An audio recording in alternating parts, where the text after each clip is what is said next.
Hi, I'm Elektra Yao, artist visa lawyer located in New York City. We talk on my channel about all things related to artists, international artists, working professionally in the US, and more specifically, O-1 visas and EB-1As.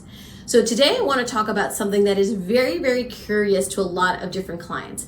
Some clients are curious because they think it can help them, and other clients are curious for entrepreneurial reasons. So we're going to talk about being an entrepreneur and owning a company while you're on your O-1 or even before applying for your O-1. So let's talk about the first scenario before applying for your O-1.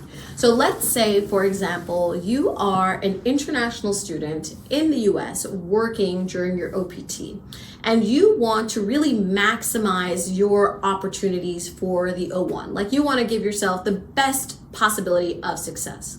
One of the ways to do that, besides the regular ways such as networking, reaching out to other people, getting press, publishing articles, etc., one of the ways to do this is to open up a company. And you might say, well, why is opening up a company going to help me? Number one, it's going to help you. Opening up your own company is going to help you because it's going to allow you to have your company petition for you.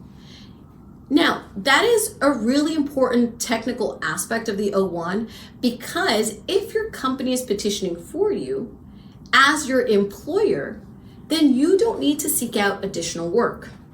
So I'm going to repeat that. Let's say you are a designer. Your name is Jennifer. You're going to do Jennifer Designs LLC. And during your OPT, you're working really well throughout your company. Your company has a nice clientele. You've got a great website. You maybe have a press article or two. Maybe you gave a speech at your alma mater about, the importance of women being designers in a male-dominated field, whatever it is. And now you're ready to apply for your O-1. But you've been working for yourself the whole time. You have not worked for other brands or other companies. How can your company help you? Well, because your company is owned by you and has developed a strong reputation, your company can petition for you as the employer, which means that your company would be the entity signing the immigration form, signing the agent agreement, and signing the offer letter, allowing you to continue to work throughout your company. What we must demonstrate to USCIS is a couple of things. We need to disclose the ownership of the company within the immigration forms, and we need to demonstrate that there's going to be an employer-employee relationship within your company. You can be the owner, you can work within the company, but we still need to demonstrate that there is some degree of control over your day-to-day. If we don't demonstrate that, then there's going to be a suspicion that you are using your company to self-petition, which is strictly prohibited. So in this scenario of using a company to petition for you, it removes the responsibility of getting future work, which is the number one difficulty that people have when they're applying for the O-1. They just can't find people who are going to commit to working with them for the next 3 years. But if it's your company, you know that you're going to work for your company. You want to grow your company. You want your company to be its own name and brand. Then as long as the company is distinguished, as long as there is control over your day-to-day in an employer-employee relationship that is demonstrated either through a partner or a board of directors, then your company can petition for you. I want to be very clear. This is not self-petitioning. A company that you own that is petitioning for you is not equal to self-petitioning. It is a separate legal entity where there is a partner or a board of directors that is petitioning for you to continue to work within that company.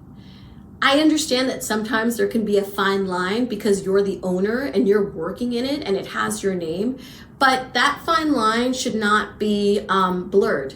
It should be very clear that your company is a separate entity, and this is important for immigration purposes, for tax purposes, but speak to a tax attorney because I'm not a tax attorney, and also just to establish a business, right, for IP purposes, a trademark, a logo. All of these things are important considerations for a business, which is not you. Now let's talk about the scenario of you having a business post O-1.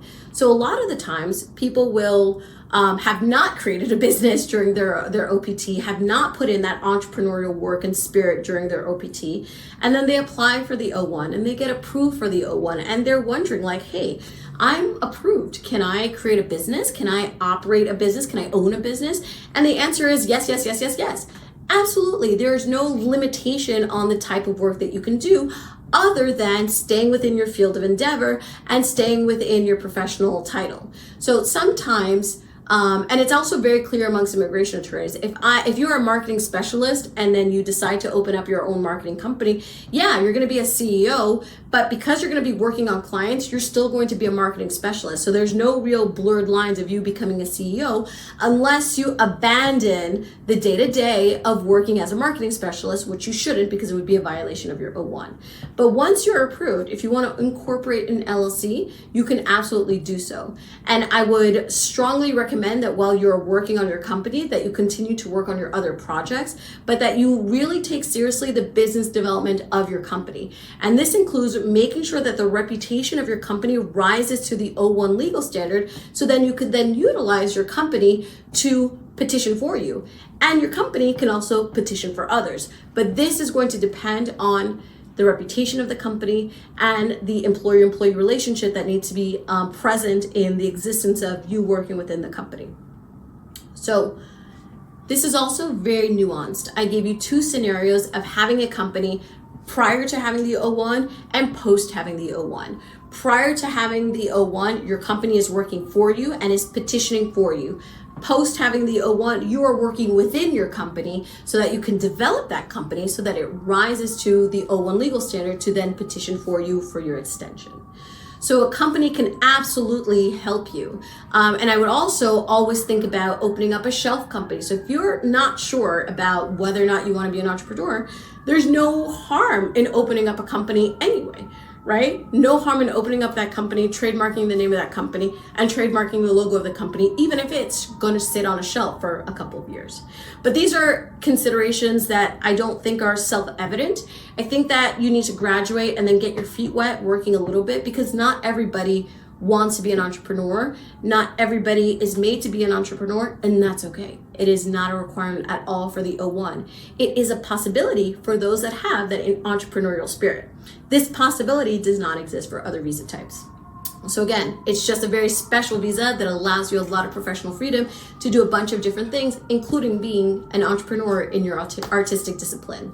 So if you want more information about running a business, owning a business, developing the business for the O-1, write a comment, subscribe to our newsletter where we're going to give you tips on how to improve the business development of your company. And we're happy to help and clarify anything with regards to artists running artistic businesses.